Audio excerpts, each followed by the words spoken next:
This is the Hobie Mirage ProAngler 12 camo series. It's 12 feet long, it's 36 inches wide, and it weighs 132.5 pounds. You can see here one of the things I had to figure out is where the KayaArm should sit for the stabilization at the front. You can see what I've got looking here for is a couple of points of contact, one here and one here, and actually one over there. Anyway, you can see how that's supported on the back. The other consideration I had is that there's the fins, the Mirage drive that sticks down, and I didn't ever want to, there the Mirage drive hangs down there, and I never wanted to be in a situation where I'd run this up on the, by accident or something like that, and run it up onto the KayaArm. Very important to remove the Mirage drive before you use the KayaArm, obviously. All right, so this is the back KayaArm, and you can see one of the considerations I had is I didn't want it to interfere with the skeg, so I moved a little bit ahead of the skeg. The other piece you'll note, I did put some polyethylene covers. These are just a 3/4 inch pipe slit wrapped in some electrical tape. You can just use electrical tape. I did that just to, this is a borrowed kayak, and I just wanted to take extra special care with that kayak. For the glass boats, it's a good idea, if you have fiberglass, to put this on.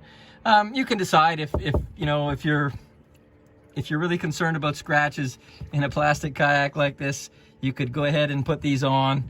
Otherwise, most people just leave them bare. I'm going to talk a little bit about the added rope technique.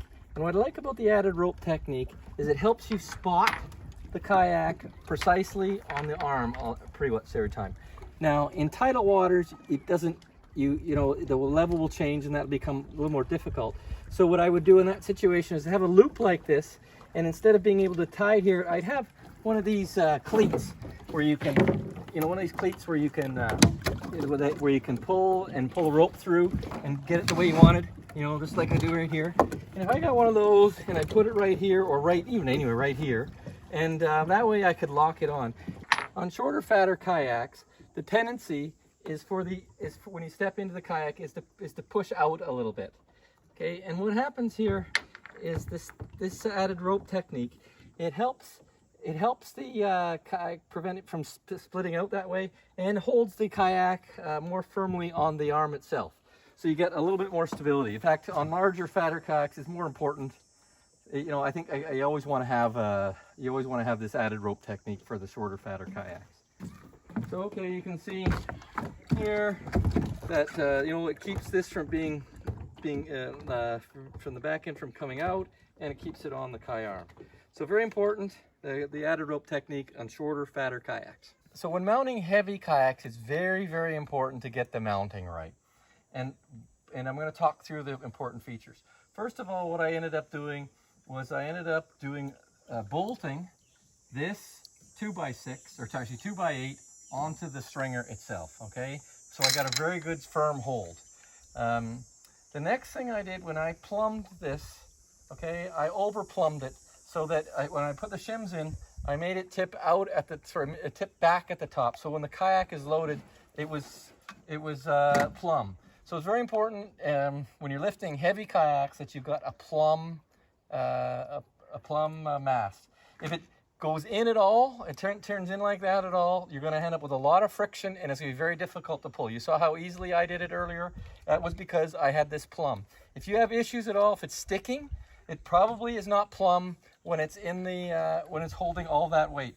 So that means you have to over plumb it, so overstuff it a little bit, and that's what the shims were for, to give it I canted it back just a little bit so that when the kayak was sitting in there, it sat plumb. The same for the back one. Did the same thing. What's very important, though, I really want to emphasize, is having a very, very solid surface to mount your KayaArm to. And that was the reason for bolting. If you have a aluminum dock, and that always we talk about, just mount a 2x6 or 2x8 to the dock, and through bolting them gives you just gives you a lot more stiffness, and that's really what you need, especially with the heavier kayaks. The other thing you'll note is just today what we've done. You can see I've just taken two pieces of a 11-inch long, 1-inch pipe. I've slid it and put it on top of the arm, and then just wrapped the ends with electrical tape to hold them in place.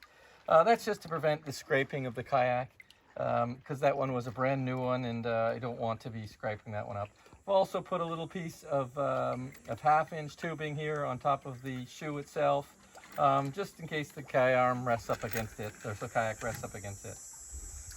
Thank you very much for watching today. Happy pedaling.